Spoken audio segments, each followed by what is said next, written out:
Hi everybody, so my name is Jack Stenson and I'm one of the team here from Digital Irish. We have a few in the house that I can ask the people to, so we've these four people here, yep, and Digital Irish, if you don't know, if you haven't been here before, is a non-profit funded by the Department of Foreign Affairs and some sponsors like Taylor Wessing, and Danny will give a brief hello in a second to explain what they do. Well, Digital Irish is founded as a platform to shine a spotlight on Irish-led innovation around the world. So we have a startup founder here this evening. Sometimes it's a corporate innovator, and sometimes it's a panel of everyone and anyone who has a unique point of view on an industry or technology theme. So the theme today is one of the most important issues of the world and one of the most invested sectors currently, ClimateTech. And I'm not going to spend any time explaining why that's important because you have a panel from an expert about it. But just to say a few of the points on Digital Irish, we are a non-profit and we very much rely on, we don't charge any money for tickets or anything like that. But one thing we're going to start asking is members, if you know of really great speakers or you know of your company can host 70, 80 people, up to 100, usually 70 to 100 is the sweet spot. Reach out. This can be a two-way thing where the idea of Digital Irish is that it's a community of serendipitous encounters where you benefit through business connections, startups get introductions, people get new jobs. It's happened before. Anya Kilkenny, I can't say much on it, but had some very fruitful conversations. She was a panelist at our MC event last month, or in February. We never promise investment, we never promise this, but these things do happen all the time. But it relies on kind of like a two-way dialogue, and we very much welcome people to contribute back as well. If you have a great speaker or a venue or an idea, please do reach out. Without further ado, let's move on to just get the, Danny, yes, from Taylor Wessing, just to say hello. Thanks, Jack. Hi everyone, I'm Danny Hanna. I work with Taylor Wessing, which are a UK firm, but also in Ireland we work with a lot of tech companies, including Shana. I didn't realise you were going to be here this evening. It's nice to see you again, thanks for your business. Anyway, so we're delighted to partner with Digital Irish for loads of reasons. The main reason is that Digital Irish get to kind of pull themselves out of all the fuzz and look at the main topics, the key kind of topics that we see as professional advisors as key. One of those is climate tech. There's fintech, you've got health tech, you've got AI. But the one thing we can't ignore is climate change. It affects us all. What we see, and I think there's been a huge amount of noise around VC in particular the last years, that everyone's saying it's impossible to raise. And we're not saying it's not. What we're actually seeing, and kind of our point of view, is where money's been raised, it's in climate tech, it's in sustainability. The facts back that up. We've seen 20 of the largest fundraisers in Europe, half of those were in the climate tech space. We act for clients to do this stuff. We know this. So things like Digital Irish promoting Irish leaders doing this and furthering the cause of climate technology is amazing. We're just delighted to be able to support that. So I encourage you to engage, encourage you to listen to fantastic speakers. Shanna, one of the best clients I've ever had. Thank you. And look forward to meeting after. Thanks.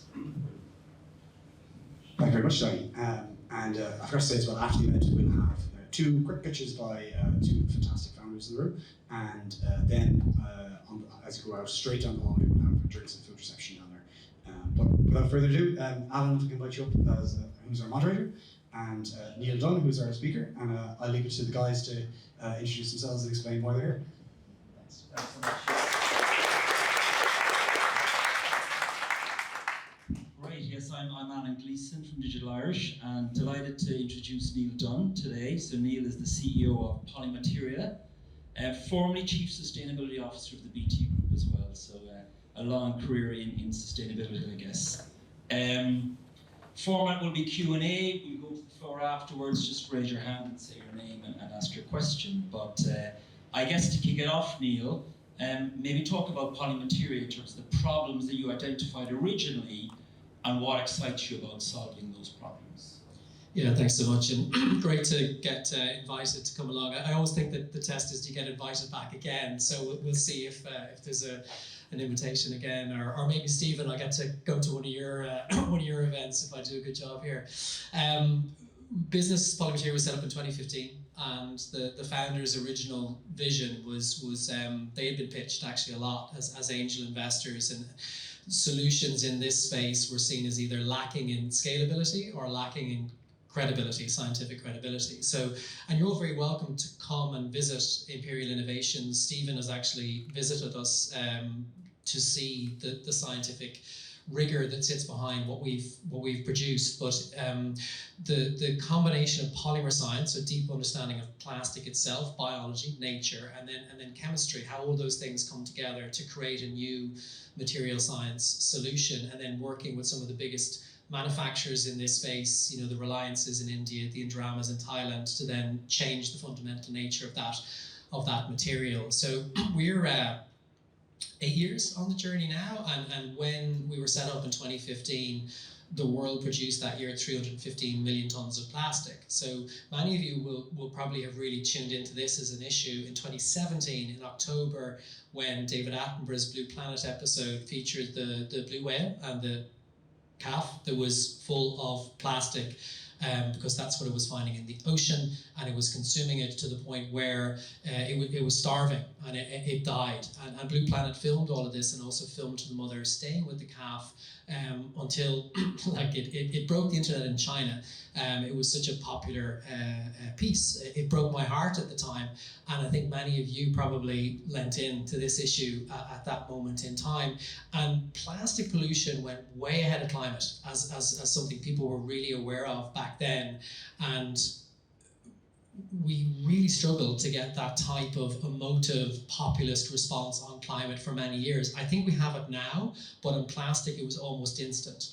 But the other side of that is the innovation wasn't there. There wasn't a kind of a Tesla or a clean tech portfolio to point to and say, these are the solutions, this is what we can direct consumers to, et cetera, et cetera. So if you dial that forward from 2015 and 315 million tons of plastic, roughly what was happening was 32% of that each and every year globally was winding up in nature. 40% is going to landfill. That sounds better. It's actually not, because it's just storing it up for future generations. We were burning or incinerating 14%, so going back on national grids, waste to energy programs, and then 14% we were claiming as recycled, but only really 2% of that was going back into what we call a pure loop, so going back into food contact approved packaging. So lot to say, we have a long way to go in terms of a closed loop and scalable solutions on this issue.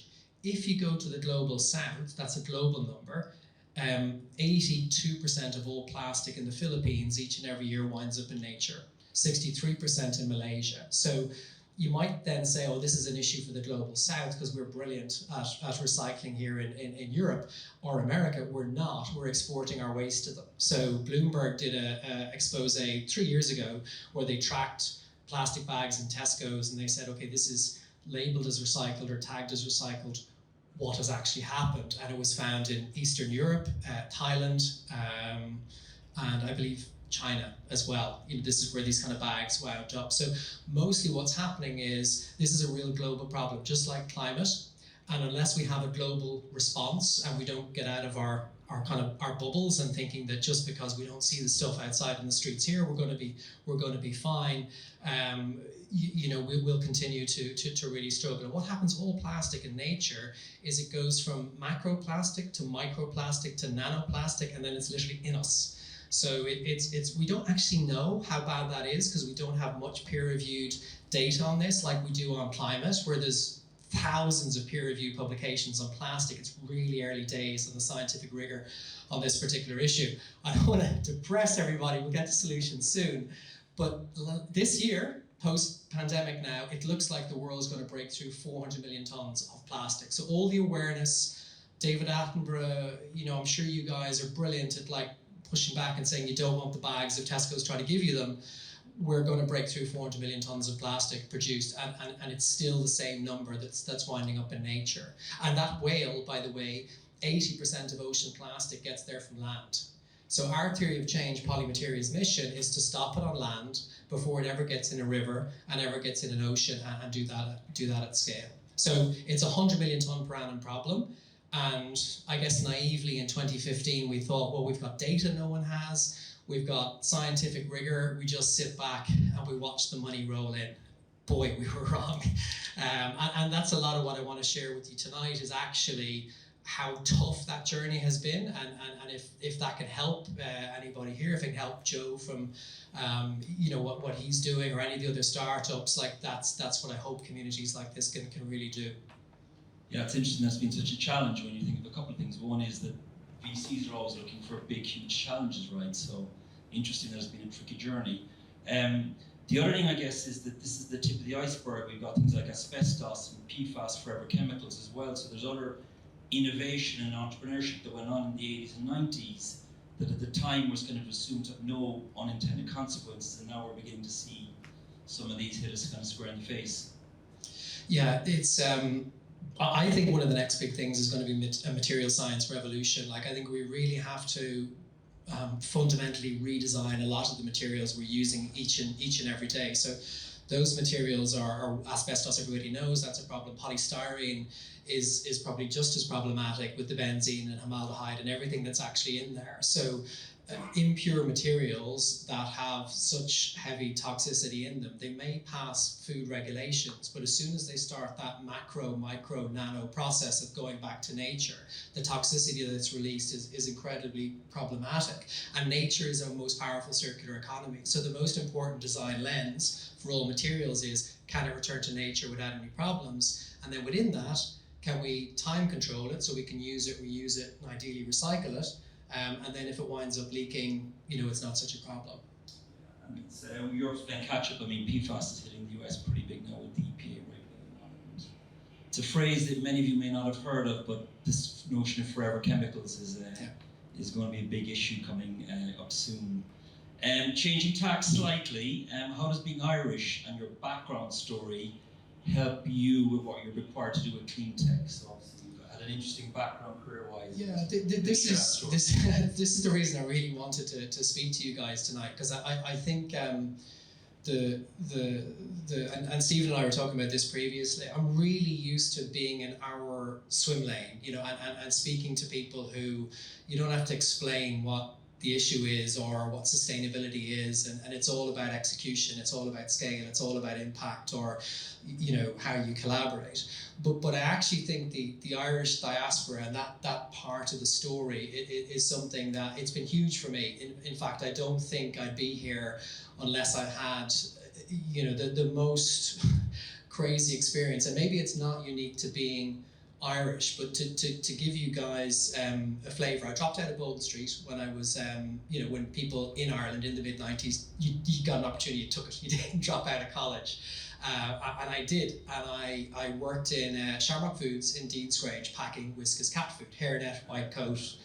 It wasn't that guy. And at night then, because there wasn't much money, it was a penny a can. We negotiated a penny a can with the foreman. To make more money, I'd work in Bank of Ireland in Cabinteely, clearing checks. You're all too young to remember you need to write a personal check to pay for stuff. That was what we had to do back in the day. And from 10 o'clock till 2 o'clock, you'd sort the checks into, it's going to this, it was a joggler, this shaking machine that sorted the checks, and you put them in and you just lots of cups of tea, and you do that till 2 in the morning, and then I'd cycle home. And I've dropped out of college, this is my life, I went to Belvedere, all my friends are talking about, the first they're getting in college and how great fun it is in arts and this, that, and the other. And I was really just ashamed of my life. And the only thing I had to give me a bit of a pull-up was sport. In school, rugby was not yet professional, but rugby was my game. And the left wing on the rugby team, Peter Coughlin, went on to Yale, and Irish, 2 Olympics and 3 World Championships, still holds the 110 hurdles record. And I was the right wing, I was the 400 hurdler. We're both second in the National Schools Championship. And I was like, I think there was something in that. It's certainly better than this. So I started properly training in between the cat food and the Whiskas thing, and a coach who's passed away since then, Larry Ryder, Crusaders, just volunteered, gave his time to me, and gave me the kind of the confidence and the rigor. And then the phone started to ring, and it was colleges from America, recruiting. And I said, wow, like this is certainly a lot better than what I'm doing.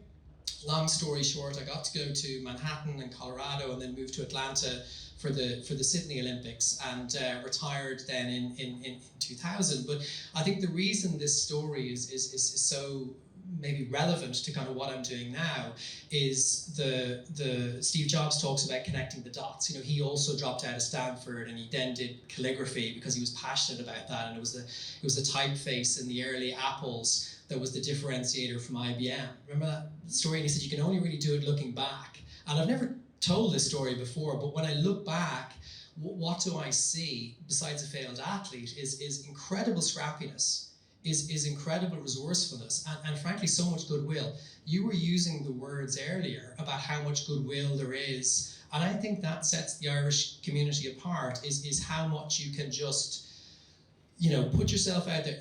Not if we've a really good bullshit barometer, so if you're in it for ego, or you're in it for, you'll be found out really quickly. But if you're genuine, I think an Irish community in New York, in anywhere I've been, will just lift you up, and they'll find a way to help you. And I think the scrappiness with community building, like a big part of what Polymateria has done differently is figure out how you break the walls of the business down and bring the world with you. And how do you do that in a way that creates new standards so legislators can get behind you? How do you do that so some of the biggest partners in the world can actually move at a pace that frankly feels uncomfortable to them? Joe and I were talking about, you know, these big deals with Amazon and so on. They can take 2 years, 3 years before you ever see any money. That kills a business, you know, in the scale-up phase. So how can you move with agility and get to market much quicker and create that symbiotic understanding with some of these really big businesses that frankly, you mentioned I was in BT, they don't work like that. So how do you do that? You create trust. You create trust with people. Getting on a plane, going meet government officials, or going to meet, you know, the Lohias behind Indorama, or the Mbamis behind Reliance. These are really big people that run the world, but you know, I think being Irish gives you a certain level of humanity, a certain level of appreciation for, you know, what really matters in life, and I think that genuine nature that most of us have, it works really well. Building these communities around some of these really big issues. So I do think that the connecting the dots piece, that you know, I think Steve Jobs did a better job describing what that meant to him. For me, I don't think I'd have had the resilience. I don't think I'd have had the integrity. When I was an athlete, I had zero tolerance on drugs. Like I just relished beating the guys that you knew had either tested positive or, you know, were likely doing something. And that's really in me today, is that we, in Polymateria as well, we don't take a backward step on doing the right thing. That integrity is not just part of the science, it's part of the culture now. We really work at that. And there's been so many examples of really Machiavellian forces trying to catch us out. If we didn't have integrity, if we weren't doing the right thing consistently every day, that'd be found out, and you know, we'd be you know, kind of ruined because of it. So I think maybe it's not uniquely Irish, but you know, community building, the scrappiness, the resilience that you need. The one thing maybe that I'm less clear on is the aligning around these big global issues, and I think that's where people like Stephen can really help. Is how can we take that, what I think is a really great differentiator for Irish people, and direct it toward, you know, some of these problems. Frankly, they're not going away. Yeah, I mean, for me, I think I'd agree that kind of soft power thing is certainly something that Irish people are very strong, particularly with the kind of American angle. I think the resilience piece is also a really important one, because often people can look at successful business people like yourself, and it looks like this kind of this wonderful LinkedIn linear kind of upward curve.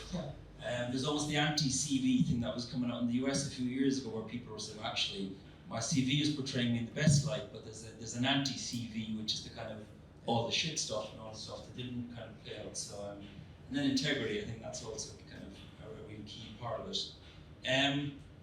Next question: you've been involved in climate change and sustainability work for over 20 years, and I guess the question for me was the catalyst for getting into it such a long time ago when it wasn't a thing. Yeah. So when I my last chance to get the Olympic qualifying time for Sydney was Rieti. It's where the Irish record for 800 metres was set, and I figured that's where I'm going to do it. Dave Matthews and James Nolan both at the A time, and I said they would take one more if I could get the A time. So I went to Rieti, and I was convinced I was going to get it. Didn't get it, and I just basically drank and took trains around Europe and just eventually wound up in Florence. And I called home one day, I think looking for money from Dad because I'd run out, and he said, Neil, like, you're just going to have to get a real job. This has to end. So I go back to Dublin, a bit embarrassed that I've clearly in my peer group, they're all, stock options and buying their second car and homes in the suburbs, and Dunne is what they call me, is a bit of a joke. So it's a guy who works really senior in ESBI at the moment, David Vickers, and we were in the Bull and Bear. I'll never forget it. And I said, I got an interview tomorrow morning, David. I'm trying to impress him. I actually had an interview. And he goes, oh, where is it? And I go, it's Anderson Consulting, And he was, Dunne. He's like, they won't hire you. They really want and he stopped himself from saying the best. And then he goes, androids, people who are really, hard workers and driven and milk round and all that. And I was like, I'm getting that fucking job. So I went into Accenture as it is now. I had a gold tie, a black shirt still back then, and a Century 21 suit from New York that really didn't fit me. That kind of suit. And I basically told the partners whatever they needed to hear to get the job. And I got the job. I figured I'd last 2 weeks, and I lasted about 10 years. But that kind of, I guess, agitation and desire for change, which you have as an athlete, and I think still have to this day, in Accenture I really felt we want to change things. Like, that's what they had on the poster, and that's what I expected when I got in there. I didn't think I'd be working in big banks, delivering project management and program management. I was a technical architect, coding Java. I was like, Jesus, this is not change. It's the opposite. But the banks had a real problem with risk. And in AIB and Bank of Ireland, it's like, well, they've massive holes in their balance sheet and their credit risk and their market risk. If they don't take this seriously, they're really in trouble.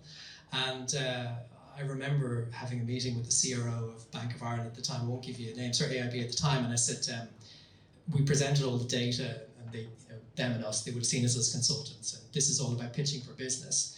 And the CRO said, well, that's okay, in a downturn situation, we have earnings to cover that. And I'm like, but in a downturn situation, earnings is the first thing that goes. And then the 2008 financial crisis hit. And we had started to build this risk management practice. And you're looking at all of this data and you're like, well, why would you not solve those problems as opposed to wait for them to happen? And that's just credit risk and market risk. What about resource utilization? You'll hear from Energy Elephant later from Joe, who's going to talk about how you can help people do more with water, with carbon, with all of these natural resources that we need to measure and monitor and manage. And people weren't even thinking about that, let alone social instability and geopolitical risk and what digital was going to do to the world in terms of polarizing it, and then climate refugees and everything else that kind of came on the back of that, and we're still dealing with that and how it's feeding politics and populism today. So trying to convince people that this was a really big issue just wasn't happening. And we did create the sustainability practice in Accenture, but frankly spent most of our time explaining to people what is it. And Mark Ryan, whose son now plays for Ireland, James, he goes, so Neil, just give it to me again. What exactly? It's risk management. He said, no, it's also about innovation, and it's about strategy, and it's about the brand, and it's about culture. He just wanted to put me in a box. And he was like, I didn't know what to do with how big the idea was. And that was 2007, 2008. So eventually I got frustrated, and I was like, I'm going to go ahead and do my own thing. That's not on my LinkedIn, that's gone now. And I did that. It was a spectacular failure. It was called Blue Volution in Dublin, and trying to convince Airtricity and others to buy from me. And then Saatchi and Saatchi, amazingly through Facebook, came knocking. I reached out to Adam Werbach, who'd done amazing work at Walmart back in when Lee Scott was the CEO, and his whole thing was around social movement theory and how you can bottom up engage employees and connect them with sustainability. I thought, this is leading edge. This is where I need to be. And he responded to me on Facebook. He's like, I need an MD. Can you meet in London? Met him in London in a few weeks. And, we worked with brands like Procter & Gamble, Vestas, the wind energy company, really early days around, this is a big idea, but what if Suzlon and Siemens aren't your competition? What if they're actually part of the movement, and actually it's oil and gas are the enemy? So how can you build collaborative platforms with them so wind wins, and therefore the whole pie is bigger? And how do you build a brand that can enable and do that? So there was we did cause marketing with Procter & Gamble, one pack, one vaccine with UNICEF, and launched the Prius with Toyota. And anyway, I had so much in terms of just consulting, but the BT opportunity was a chance to go in-house and then actually have budget and not be constantly advising people. But the budget in BT when I was there was about 2% of PBT, so it was a significant budget, and they were very open and said we need a CSO, but we really don't know which direction to take this. Pretty early too, right? Because around then there's really early. Shareholder value was the kind of key driver. Yeah. It was. Short-termism was very much in vogue, right? Yeah, but Mike Rape, the chairman, and actually the guy I really connected with was Gavin Patterson. He wound up becoming the CEO. He's running BT Consumer at the time. And it was one of those interviews where they were going to go into TV, and they were learning a lot from their sustainability work with the London Olympics. And we were talking about how could BT be purposeful when it went into TV, and what would that look like as a capability that would differentiate them from Sky? So how would you put sport back in the community? So can you create a better content play because your content's more purposeful, and how can you use that to win the big rights and whether it's Rio Ferdinand or whoever you're building the channel around, make that part of the narrative. And by putting sport back in community where it belongs, you're ensuring its sustainability, but you're getting better ratings on the channel, you're differentiating from Sky. And that was the interview, and then all my friends are like, don't work for BT. It's slow moving, prehistoric. And are you BT? Yeah? Great place. But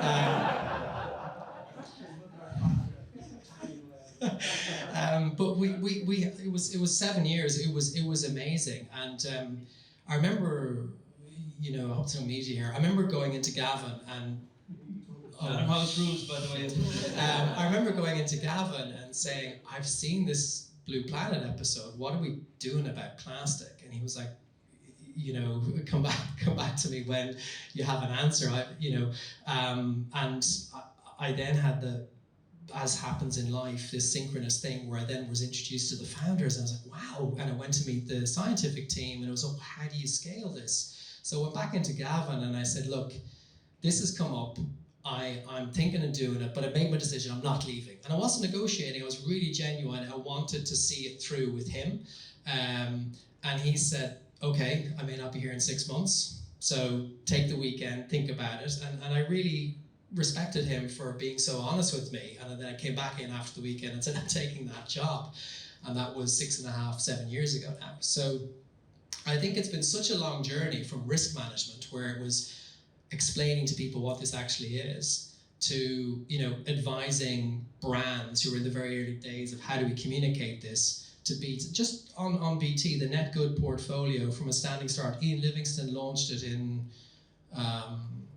2012 to 2017 when I left was worth 3.2 billion, and it was abating 3 times as much carbon. So all the machine-to-machine stuff, the Internet of Things, smart meters, smart buildings, 3.2 billion. It was the only thing in BT that was growing like this, and it was abating 3 times as much carbon as its end-to-end impact, and inspiring others. This is where I think Tesla have completely set a new benchmark in terms of what clean tech innovation looks like. It's the ripple effect. It's how many others are now following because they led it and they were so aligned to their purpose. And then they open source their IP and they do things that others will follow, but still keeping that competitive advantage, I think, was really good. So, and then, being in-house in Polymateria and then putting it all into practice, and then, really having to learn on the fly and go from very technology centric to very customer centric to now I'd say it's all about culture, and the team. Resource abundance in BT to kind of very limited to no resources. I mean, trying to navigate that one must have been challenging. Picking up on a couple of things, actually, we've got to be very thankful for Mr. Attenborough, I think, and we probably lost out with Mr. Gore, right? Because I guess you do need figureheads like that really to galvanise and raise public awareness, right, and get us out of our shut. That isn't a question that was on here, but just in terms of listening to what you've been saying. So true story. We weren't as socially connected back in 2006, 2007 as we are now. Like being able to reach out to Adam on Facebook, like that was really early days of even being able to do that. Now, like if you're not following someone on Instagram and every single channel, people are really accessible. They won't respond, but they're really accessible.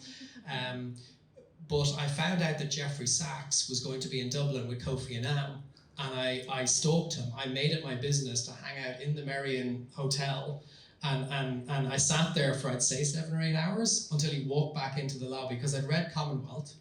Please don't write this. I'd read Commonwealth and I said, this is the answer. He's got it in terms of like the biodiversity loss and climate and ocean acidification and all the things that can happen. And he's broken down the solutions and percentages of GDP, and he's made it so clear. I was like, this guy knows his stuff. So I stalked him and bumped into him in the Merrion Hotel, and I had the book. And I'd say he was really scared, and I got him to sign it, and years later wound up working with him on a digital inclusion program in BT, and his wife Sonia, and he claims to not remember the whole thing, but he was literally close to having me kicked out of the hotel. But I think that ability to track down people who really know their stuff and then learn from them and then try and collaborate and build projects. I think, still to this day, we don't have enough Jeffrey Sachs, and we don't have enough people who can really inspire and authentically, lead us on some of these issues. We're saying that Leo should, kind of go into the big house in the park, like that's, we don't have many, so the ones we've got, we need to look after them. Yeah, we were just kind of talking earlier about like the lack of leadership, really, and it's, I guess, without being too political, I mean, look at the UK for the last 10 years probably, and you look at one after the other in terms of leadership and lack of it, and sort of lack of integrity and lack of many other attributes. And yeah, I think Leo, for whatever political persuasion you're of, was kind of he was integrity. There was integrity about him. He was someone that you could see actually got really strong leadership credentials. Simon Harrison's new, so I don't know much about him, but time will tell, but good on him. Yeah, and I think Elon Musk is the one that a lot of people on this issue would kind of point to. And the story about, so we were called the Tesla of plastic back in 2018, and I actually never said it, but the Evening Standard in an interview said I did, so now it's stuck. I had investors, it was 2018, I had investors calling me and saying, they wanted it retracted, completely distance ourselves from him. He was trying to do that deal with Saudi Arabia at the time. He hadn't launched the Model 3 and Tesla wasn't profitable. So it was seen by our investors as a really bad association. And I disagreed. I said, no, actually, a lot of what he's doing, that relentless alignment to the purpose, the open sourcing the IP, the infinite mile warranty, a lot of these things are what you need to do to either get consumers on side or disrupt and shake up the system. If he launches the Model 3 and it's a success, Tesla will be a success. Now they're $1 trillion automaker. Their culture is terrible. We hired their SVP of regulation, couldn't wait to get out of there because of the, it really is a dog-eat-dog environment. So they haven't got everything right, but in terms of really shaking up the system, Volkswagen at the time, the execs were close to being jailed. I think they were jailed in the end for the emissions scandal, for rigging the algorithms on the engines. Their loss of market cap in 2018, they could have bought Tesla for what that cost them. $1 trillion automaker, So I still think Tesla's biggest impact and Elon Musk's biggest impact, because of that, I guess that Leo factor, is that ability to inspire action in others. And I think polymaterial will be a success when we're a unicorn, sure. It'll be a success when we're actually putting a dent in 100 million tonne per annum product. But it'll be a bigger success when that whole material science revolution is really happening, because we've inspired others to follow. Great point indeed. Next one is a very badly worded question.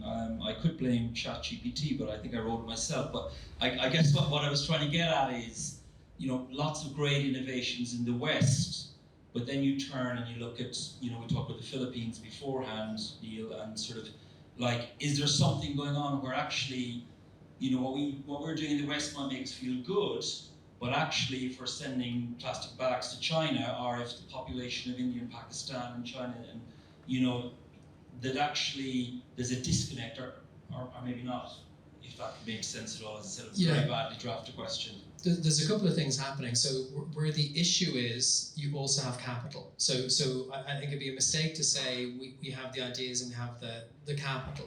There is a very anti-Western mindset in that part of the world at the moment. So it does introduce new costs where, like, India is our biggest market at the moment, and the only way we will scale in India is having a full value chain end-to-end, manufacturing, distribution, partnerships, consumer proposition, everything end-to-end. We didn't have that in our business plan, but even a British business used to open up a lot of doors in India. They'll have a meeting, but they won't let you really scale unless you're properly localized. So I think taking that into your strategy is a real challenge in the first instance. But our funders from Series A and Series B, Temasek is the sovereign wealth fund in Singapore, led the Series B round, and then the largest industry investor was Indorama, who are Thai-based.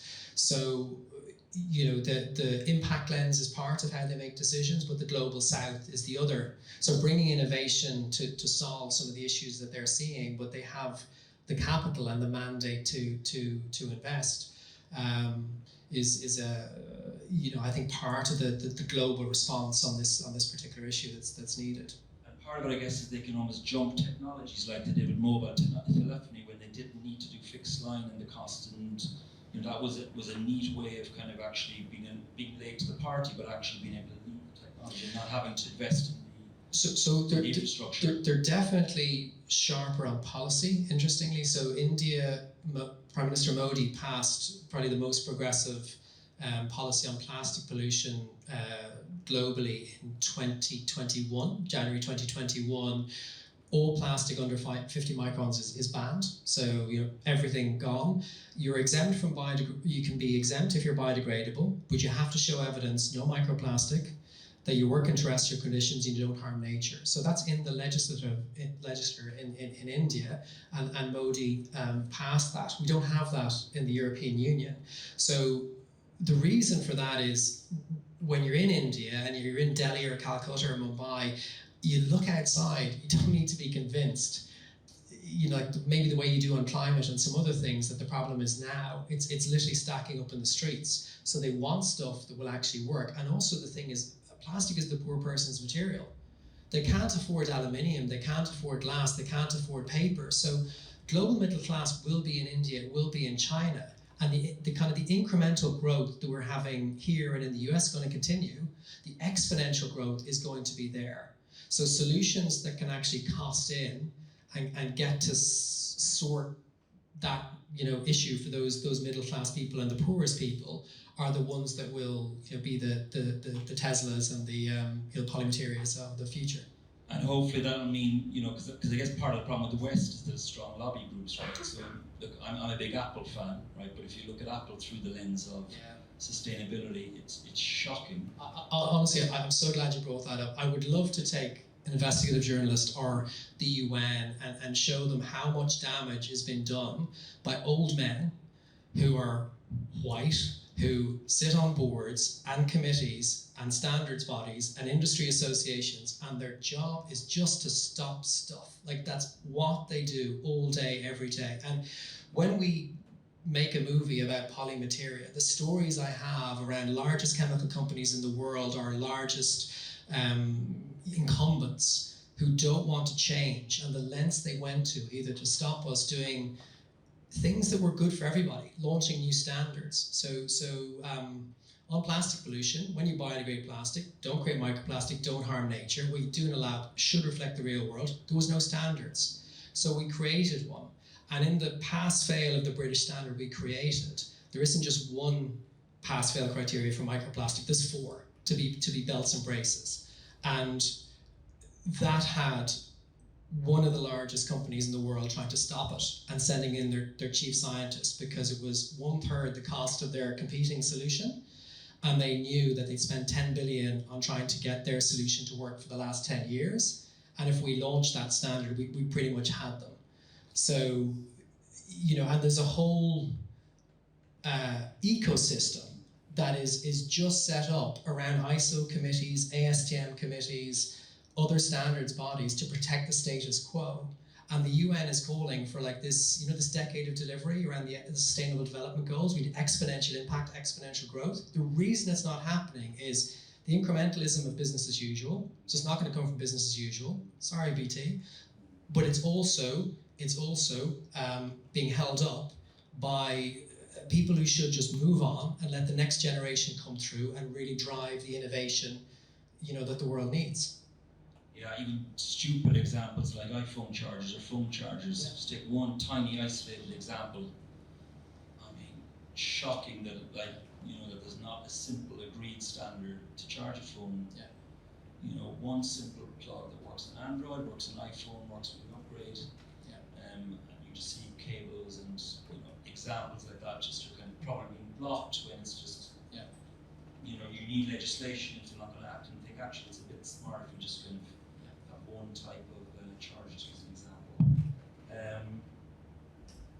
Okay, a couple more and then we might get to some fast and furious. So, and you've touched on some of this, Niall, but again, I'd kind of draw it back to you. So how can we do more to tackle problems at source rather than deal with the results downstream after the fact? So I guess forever chemicals is probably a good example of that at the moment. So PFAS, right, which again, big problem in the US, landfill leachate, whereby Teflon or rain jackets that are waterproof at that end, but it's now all ending up in landfill, and your point is getting broken down and leaching into water, which is being consumed by us.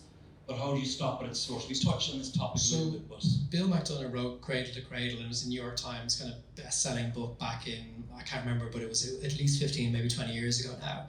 And then King Charles wrote Harmony, which is very, very similar. And what both of them say is that everything we design, like in the human space, needs to be designed with nature in mind. And going back to the status quo and how much they don't want to change, a lot of the kind of the narrative from big businesses, we actually don't really want to change the existing value chains and the existing supply chains. What we'd rather do is push that on someone else. And that part of it, the kind of pushing out and saying we're just going to recycle our way out of this, that's only part of what a real circular economy is. We should be designing so that all those materials are either banned or redesigned so they pass all the OECD ecotox tests, both acute and chronic, so no harm to nature today, no harm to nature tomorrow. We have those tests, we have those standards. Things like polystyrene, if it doesn't pass those tests, it should be banned. Whereas INEOS would argue, one of the biggest polystyrene producers in the world, no, we'll just close the loop on that. We'll recycle it, we'll get it back. That's not true circularity. That's just saying we're just going to keep turning this toxic stuff around over and over again. Milk bottles, HDPE, the reason that they are so well recycled and there's so much toxicity in there is because of the cold supply chain. If milk was not kept in cold HDPE bottles, you'd have all this leaching, all this toxic stuff that's in there would start making its way into milk, and then we'd have a real health crisis on our hands. So there's so much toxicity in the materials that needs to get designed out, and we've had for 20 years the proper philosophy around how that needs to be governed from a standards perspective, but also that's where solutions like ours comes in. Another one, this one actually was my first and only ChatGPT question. Are environmental sustainability and business growth complementary, or are they incompatible? I can't remember the prompt, but I did feature your name, and I did put your title in, and I did put your company in. And I think it's not a bad question, right? I think it's trying to, trade off, are they at loggerheads, or are they, Yeah, so I think Tesla's $1 trillion, so clearly that's the one we point to. Oatly went IPO at 10 billion with China Resources. So there was many oat-based milk brands could have gone public, but Oatly was the one because they nailed the brand piece, and the partnership with China Resources was real scale, and helped them crack that market. I think the plant-based guys are doing an awful lot in terms of both growth and impact together. Our growth has been like on or off 200-300% over the since COVID for the last couple of years. So I think the challenge is not are they complementary, it's just are they sustainable through a world that doesn't want to change, and have you got the resilience internally? Like we used to run the business with, again, not for publishing, with like a cash runway of like 5 months in the early days, and then through Series A and Series B that was stretched out to 9 and now 12. So not many other businesses could run 61 people, most of them with PhDs, facilities in Imperial College, and then also have a cash runway of 12 months, because you just don't know what the world's going to throw at you.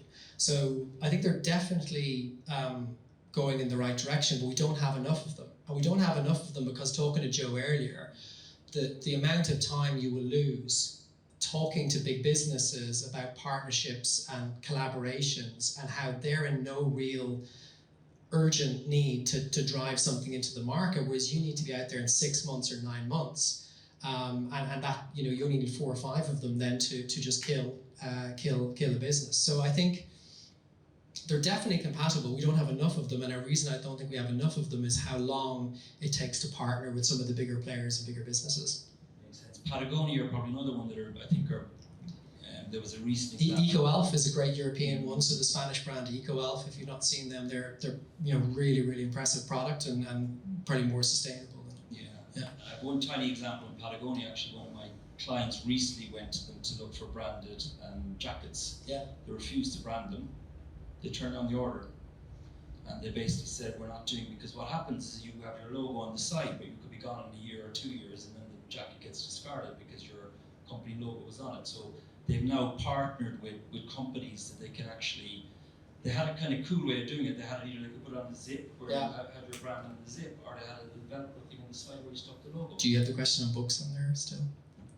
I do. Let My People Go Surfing. So if you've not read Let My People Go Surfing, from the founder of Patagonia, lots of heads nodding. So that's, I actually haven't read that book. So. Amazing, yeah. That question's coming in. That's the one. But yeah, I thought it was great. Like Patagonia, a really successful brand, but it was just a simple example where the commercial head would be like, take the order, let's take this order for jackets. And like, no, we think too many jackets are discarded because you put the company logo and it's gone in a year. So, but they're creative around how they thought about it, and actually give you a Velcro. And so the company ordered like 10 of them, and they did a blog on it and got social. And so, couple more questions, Niall. Peter Drucker said culture eats strategy for breakfast. Is that true in clean tech innovation, or is it all about the science, the capital, and the market acceptance? This is very relevant to current role, of course. I think I didn't realize that at first. So I did think in joining Polymateria that it would be really science led, and I think a lot of what you see from Uber and in particular like the digital tech community from the States is that technology centric approach will unlock capital and really allow you to scale. But in the pandemic, we did a lot of looking in the mirror and kind of realizing that obsession with the technology, it's a lot of navel gazing, a lot of ego behind that. You have to have that same obsession for your customers. You really do. And that was the start of a much bigger idea around how can we therefore be effective with some of these businesses that will take such a long time to commercialize. And we realized, it was our MD in China at the time, Talbot, said to me, he says, Niall, in China you need to understand, it's not the big fish eats the small fish, it's the fast fish eats the slow fish. I was like, Talbot, how do we become fast? And he goes, if you want to be fast, you have to trust each other. So we said, right, that's not a PR thing or HR program, that's a really deep idea that you need to then understand how people can do their best work? Can you create an environment where people can come in and be their best selves? Can you take away the silos, take away the hierarchies, really create, you know, accessibility where everybody is engaged in the stewardship of the project, and the ideas will come from the lab analyst or the marketing associate or you know, someone else who's kind of being brought in to think about this problem differently, but doing it at real pace, because, you know, I think being able to then offer that up to some of these big businesses, like I'll tell you a story about Indorama, where we went to the executives who run it and the family, and we said, look, you know, we want to work with you in this kind of task force based way of working. So we'll create this Skunkworks project. We'll deploy a certain number of resources in, you deploy a certain number of resources in, but the ambition is to get to market, all technical work done, procurement done, B2B, B2C, everything figured out, ready to launch within 9 months. And we'll run it like a SAS or a special operations type thing. So fully empowering the team, real-time information flow, ability to act and make decisions kind of in the moment. And it was transformational. And the Deja, which is their innovation portfolio, I think it's a 3 billion or something portfolio, they now have this as a model of how they should run, you know, all innovation. So I think this wasn't an early idea in the business. We got to it from thinking technology-centric was enough, thinking that culture-centric was or customer-centric was where we needed to go next, and then realizing that at the end of the day, unless you create that kind of high-performing team, a lot of these issues that you experience in the world, it could be legislative things or like you think about Reliance as a customer in India, it's not one person, it's a huge conglomerate that's 3% of Indian GDP and 46% market share on the material we care about. And Reliance Retail, Reliance Mobile are you know, looking to get to 40% of Indian middle class by 2030. It's a massive machine. That's not one person, it's almost like a political campaign, where you have to really understand all the decision makers, the influencers, and then how you map onto that, and then how you make decisions, and you have to be faster than them. You have to be one step ahead of them. If you're ever in a meeting where they're raising things you haven't thought about, you're pretty close to being dead. So culture is, I like a lot of what I see Andy Farrell doing with the Irish team. I really think he's not done much new on what Joe Schmidt did. I think Joe gave us the belief in the systems. What Andy Farrell did was really allow people to be themselves. You see guys like Mac Hansen just you know, openly talking and being himself and being comfortable, and you hear how happy they all are to be in camp and bring wives and bring players and tell their stories and not be ashamed about their background. But we were the #1 team in the world for a very long time, and they're performing. So I do think that, you know, now where we're at, and I think this is the shame of a Tesla, is that they're missing a trick on culture.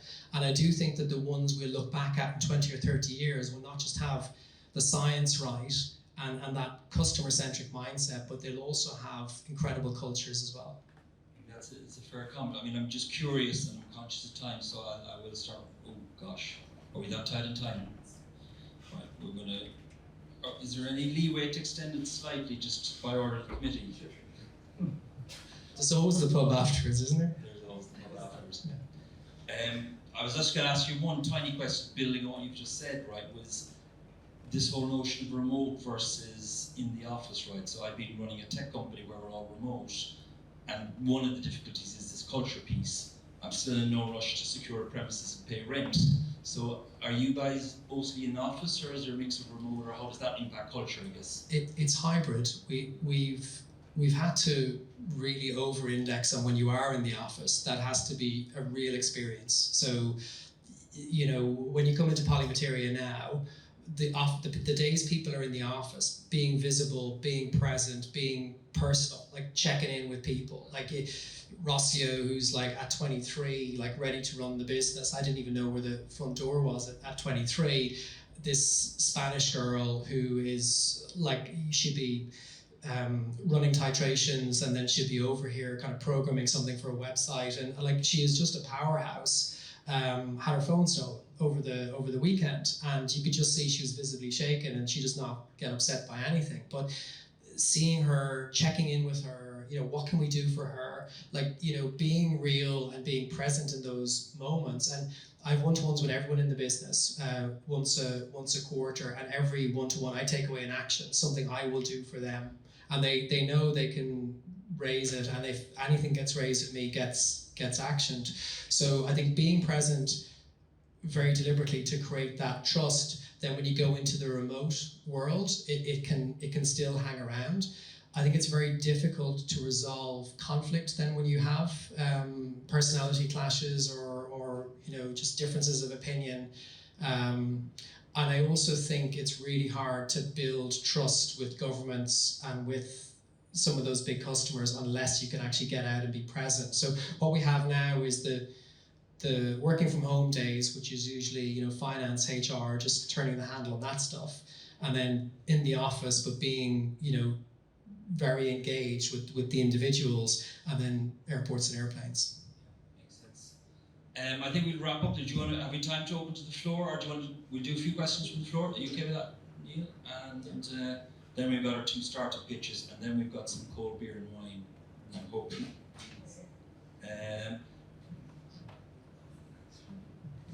Thank you so much, that was so interesting. So I guess my question's a bit about communication in climate in general. So you've got a very interesting background because obviously you're at Saatchi, so you were being very close to great communications. I was involved in an early stage deep tech company, which was working with polyamide 11, which you'll know, but it was material science company.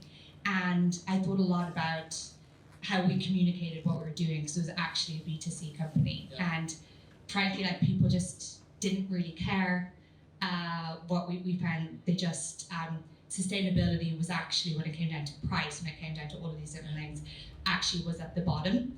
And I was leading all commercials and marketing at the time. And it got me thinking and reading a lot about, great communicators in material science, in climate. And I just actually thought it was done so badly everywhere. And I just thought you'd have a very interesting perspective, because we have to make people care. And we have to make people wake up so that they demand more from government and from businesses. Yeah. And we have to use digital as the means to connect with them. So what's your name? Georgie. Georgie, thanks, Georgie. So Copenhagen in 2009, the COP15, the whole narrative, and this was business, government, NGOs, was negative. It was doom and gloom, and it was so depressing to be there, and it was no wonder that it was a complete failure. We didn't get the agreement around ambitious climate targets that we wanted. There was huge introspection around exactly what you're talking about after that failure, and things like We Mean Business were set up, which were about flipping the narrative into the opportunity, into we can do this, we have the innovation, we can connect with people, and a much more positive framing then set the tone for Paris in 2015, where we actually got the power of French diplomacy and I think a much different communication strategy. But I also think businesses starting to change. In Copenhagen, we had Shia Gassi and Project Better Place, which no one will have heard of, but it was an incredibly complex system where a car would drive into a repurposed petrol station, the battery would drop out, another one would kind of pop in, and this is what we were pointing to as like the Tesla, or we didn't have a Tesla. But I think the Model 3 was launched with 0 above the line advertising. It took 15 billion in pre-order sales, I think within a week. Idiots like me gave him $1,000 and didn't see a Model 3 for about 2 years. Delighted to be supporting the Tesla mission. Never questioned where's my car, and there was apparently millions of me because we really bought in to his strategy and his advocacy. I think we also have the likes of Impossible Foods. I mentioned Oatly earlier. What they're all doing is not being green, not being like a bit shit and a bit kind of you have to compromise, and this is about trade-offs. They're being edgy, they're being disruptive. Impossible, I think their campaigns with Snoop Dogg, brilliant. Like that's exactly what we need. Oatly, the CEO singing at the Super Bowl, never going to do that, but that is exactly what we need. Like so I think the time is starting to come where marketers are getting their head around this is not about communicating compromise, it's about communicating opportunity. And I do think the ones that will win will be the ones that get that right from a B2C perspective, particularly if you can get the 1.8 billion millennials that care more about sustainability than anything else to really connect with you and support you, and you can use digital as the means to get there. I think they'll be the winners. Thank you. Yes, last question, Sraki. Off the record. Thanks. Dominic from the Business Post. I'm just curious, do you think the UK has missed a trick in not following on the Inflation Reduction Act and that kind of subsidy push? I'm just curious to hear your view of that. Do you think that might change in the future? We're very happy with the support that we've had from UK research and innovation in particular. Thanks for the question. We've actually had 1.5 million in grants from UKRI, and I sat on the sustainability board there for a while. So it's for us been a fantastic ecosystem, and I think those actually the access to talent has been really important for us. I think the global diaspora come to London, and we're a bit blind to this. We talk about Brexit and all these things being negative, but we're hiring people from Korea, from Singapore, from America, and they all want to come and live and work in London still. So talent and the support that we've had from UKRI, I mean, we can't complain. So I think, if I can not give you a headline, but I think this country getting back its swagger is really important for the world. I think it was there when Danny Boyle did the opening ceremony for the Olympics in 2012. And they're their own worst critics. Every comedian in the run-up to London had his gig around how crap the Olympics were going to be. Go back and watch it. And when Danny Boyle did that and the Queen jumped out of the helicopter and Bond and the Beatles and everything, you're like, wow, the world needs this country to be confident and to have its swagger back, because it does really care about these big issues. And when you see who else we would have the pleasure of working with if they weren't stepping up and leading, I wouldn't want to be in bed with them. I want these guys back where they belong. And that's a great closing remark. So listen, if everyone could put their hands together, a big thank you to Niall.